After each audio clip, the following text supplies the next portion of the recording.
Chers amis, bonjour. Je profite du soleil pour tourner en extérieur.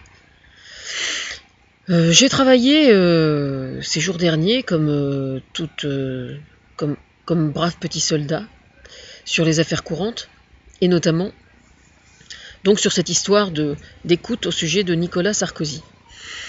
J'ai parlé de Fourmilière ce matin, là, qui était complètement affolée, et donc Manuel Valls a bien compris ce que je voulais dire.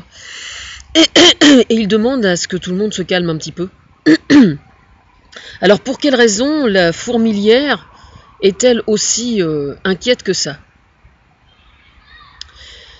Il se trouve que François Hollande, président de la République, en France, a pour objectif de rendre la justice la plus indépendante possible du pouvoir exécutif. Alors évidemment, il y a peut-être des gens qui s'imaginent que c'est un leurre, que ça n'est pas possible, que c'est stupide, que c'est... Non, ça n'est pas stupide du tout, non, parce que justement, il se trouve que au sein des politiques, de façon générale, je dis bien de façon générale, il y a des gens qui sont corrompus, il y a des gens qui abusent de leur pouvoir politique, de leur mandat, pour encaisser quelques trucs par-ci par-là, quoi, selon les opportunités, on va dire. Alors, au sujet de l'UMP quand même, je tiens quand même à rappeler, pour ceux qui auraient la mémoire courte, qu'avant François Hollande, c'était Nicolas Sarkozy qui était président de la République.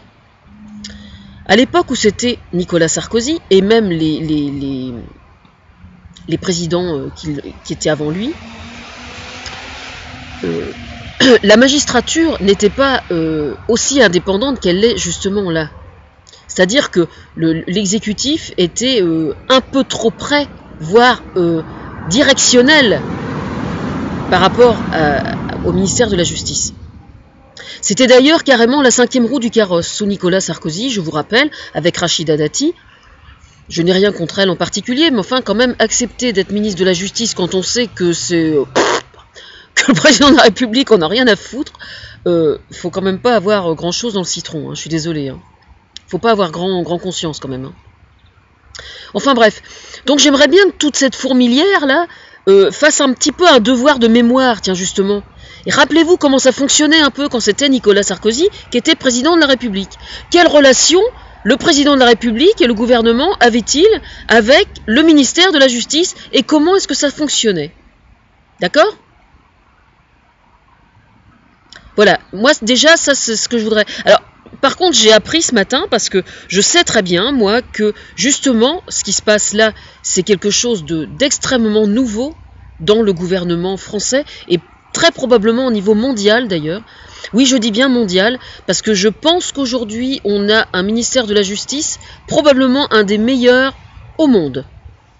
Oui, je ne mâche pas mes mots, mais je sais de quoi je parle. Je vais vous donner... Alors, il y en a qui pensent peut-être aux États-Unis. Eh bien, s'il y a un secteur où nous avons beaucoup de choses à apprendre au niveau de la justice aux États-Unis, c'est bien le ministère de la Justice. Parce que, notamment aux États-Unis, cette histoire de caution, de payer des cautions, par exemple, quand quelqu'un est plein aux as et qu'il est accusé, il verse une caution. N'importe quoi. Non, mais vraiment, le simple fait qu'il y ait une caution, déjà, c'est très, très mauvais pour moi. C'est non. Ça veut dire qu'il y a une justice pour les riches, une justice pour les pauvres, donc déjà moi ça colle pas. Mais nous en théorie nous n'avons pas ce système de caution. En tout cas s'il existe c'est beaucoup moins que chez eux. Toujours est-il que donc voilà, aujourd'hui on en est là.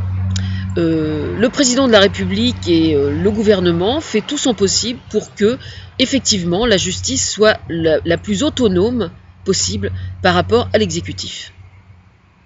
En gros, quand c'est ils connaissent l'orientation principale, ils connaissent les gros dossiers. Quant à ce qu'il y a à l'intérieur des dossiers, ça n'est que quand c'est quelque chose de grave que c'est communiqué à l'étage au-dessus, sinon ça ne l'est pas et ça n'a pas à l'être. Voilà. J'en tiens pour preuve, justement, le fait qu'au sein même du Parti socialiste, il existe des gens qui sont au sein du gouvernement même, je pense. Il existe un certain nombre de personnes qui sont effectivement actuellement inquiétées par les juges d'instruction, pour les mêmes raisons que l'UMP. Ils sont au nombre de 57, très exactement. J'ai appris ça ce matin. Alors, là où ça devient absolument passionnant, c'est que pour information, cette sale manie, décidément, d'être attaché à la notion d'authenticité et d'honnêteté est quand même beaucoup plus socialiste que d'ailleurs, si vous voyez ce que je veux dire. En règle générale, au niveau idéologie, les idéologies de gauche sont quand même beaucoup plus versées vers la justice que les idéologies de droite, voire d'extrême droite. Et alors ça, mais vous ne savez pas à quel point, hein, vraiment, hein, je vous jure, hein, discutez avec les gens autour de vous, vous allez voir, c'est hallucinant. Hein. Je veux dire, quand vous discutez avec quelqu'un, par exemple, qui récupère des trucs tombés du camion, il vote pas à gauche en général, il vote à droite, d'accord? Bon. Pour les trucs tombés du camion, on va laisser ça là, hein, d'accord? Je m'arrête là. Je ne vais pas chercher plus loin. Mais déjà, ça en dit long. Voilà, ça c'est une chose.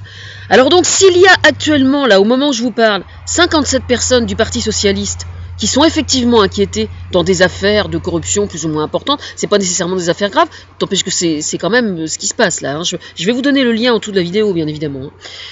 Et s'il y a donc 57 personnes au sein du PS qui sont inquiétées, là, actuellement, j'ose à peine imaginer ce qui reste à inquiéter côté UMP, FN, etc., etc. Bon, de l'autre côté, à gauche, divers gauche, etc., il y a peut-être UDI et tout, il doit y avoir des choses aussi, hein. Il n'y a aucune raison. Mais je pense sincèrement que s'il y en a 57 au PS, imaginez un peu le jeu de domino, si vous voyez ce que je veux dire. Je pourrais parler de l'effet papillon aussi, si vous voulez, que ça doit donner côté UMP. À mon avis, ça va pas être triste, hein, vraiment. Hein. Donc, quand je vous parle des 57 personnes, là, vous inquiétez pas, hein, je mets tout ça sous la vidéo, il y a les noms et les accusations, tout, il y a tous les éléments. Hein. Vous allez pouvoir bosser, mais alors, incroyable. Enfin, moi, je suis super contente. Voilà, moi, je tiens à vous le dire, je suis absolument, mais alors, ravie.